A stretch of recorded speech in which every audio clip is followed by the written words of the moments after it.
जय श्री राधे कृष्णा। प्यारे साथियों, आज हम सब एक पावन यात्रा की शुरुआत करने जा रहे हैं। यह केवल कथा नहीं है, यह हमारे जीवन का दर्पण है, जहां हर शब्द, हर श्लोक हमें भगवान की ओर और करीब ले जाता है। कथा आरंभ करने से पहले आइए हम सब मिलकर प्रभु के चरणों में प्रार्थना करें।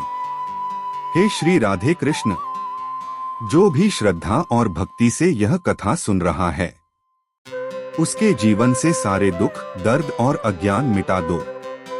उसके मन में सदैव प्रेम, शांति और भक्ति का प्रकाश जलाते रहो।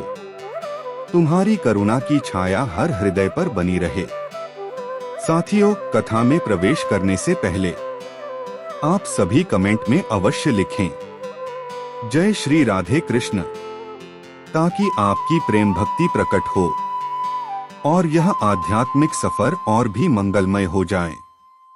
और अगर आपने अब तक हमारे चैनल दिव्या राम विचार को सब्सक्राइब नहीं किया है, तो अभी सब्सक्राइब करें और बेल आइकन दबाएं, क्योंकि ऐसी दिव्य कथाएं और भगवान के उपदेश आपको हमारे चैनल पर हर दिन सुनने को मिलेंगे।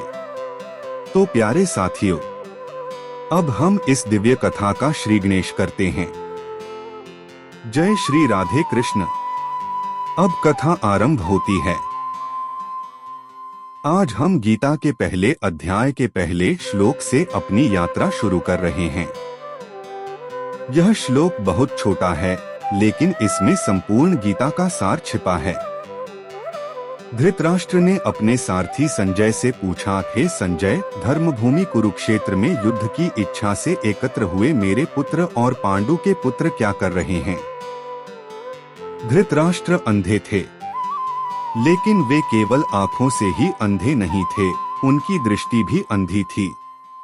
इस श्लोक में वे पांडवों को मेरे नहीं कहते, केवल अपने पुत्रों को मामकाह अर्थात मेरे पुत्र कहते हैं। यही उनका मोह है, यही उनका पक्षपात है। यह मोह ही उनके जीवन का सबसे बड़ा अंधकार बना। धर्म क्षेत्र कुरुक्षेत्र केवल एक भूगोल नहीं है, यह धर्म और अधर्म की परीक्षा की भूमि है। युद्ध केवल हथियारों का नहीं है, बल्कि यह सत्य और असत्य के बीच का संघर्ष है। आज भी हर मनुष्य रोज अपने जीवन में किसी न किसी कुरुक्षेत्र में खड़ा होता है। हर दिन उसे चुनाव करना होता है कि वह सत्य का साथ देगा या मोह का। धृतराष्ट्र का मेरा तेरा हमें यह सिखाता है कि जब निर्णय पक्षपात से लिए जाते हैं तो न्याय खो जाता है। जीवन में यदि हम रिश्तों, मोह और स्वार्थ को देखेंगे तो कभी सही निर्णय नहीं कर पाएंगे। धर्म वही है जो न्याय और सत्य पर आधारित हो, न कि अपनेपन और परायपन की दीवार पर।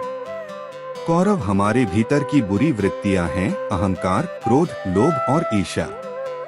पांडव हमारे भीतर की अच्छी वृत्तियां हैं, सत्य, करुणा, धैर्य और विवेक। हर सुबह जब हम उठते हैं, तब हमारा मन कुरुक्षेत्र की भूमि पर खड़ा होता है। कौन जीतेगा? वही जीतेगा जिसे हम रोज शक्ति देंगे। यदि हम बुरी वृत्तियों को पोषण देंगे तो अधर्म जीतेगा। यदि हम सत्य और विवेक को पोषण देंगे तो धर्म जीतेगा। यही पहला श्लोक हमें सिखाता है। धर्म क्षेत्र में खड़े होकर भी अधर्म की सोच इंसान को अंधा बना देती है।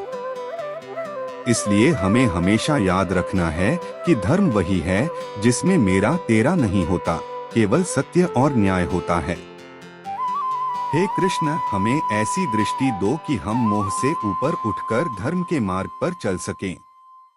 और इस प्रकार गीता के पहले श्लोक से हमें यह प्रेरणा मिलती है कि जीवन का हर कुरुक्षेत्र हमें धर्म और अधर्म के बीच खड़ा करता है। जो व्यक्ति मोह से मुक्त होकर धर्म का चुनाव करता है, वही सच्चा विजयी होता है। कल हम गीता का दूसरा श्लोक सुनेंगे, जिसमें संजय युद्ध भूमि का पहला दृश्य दिखाते हैं। जय श्री कृष्ण। आज आपने सुना गीता के पहले अध्याय का पहला श्लोक। कल हम लाएंगे दूसरा श्लोक और उसके गहरे रहस्य। अगर आप चाहते हैं गीता के हर श्लोक को स्टेप बाय स्टेप समझना, तो अभी हमारे चैनल दिव्या राम विचार को सब्सक्राइब करें, बेल आइकन को दबाएं और इस दिव्य यात्रा का हिस्सा बनें।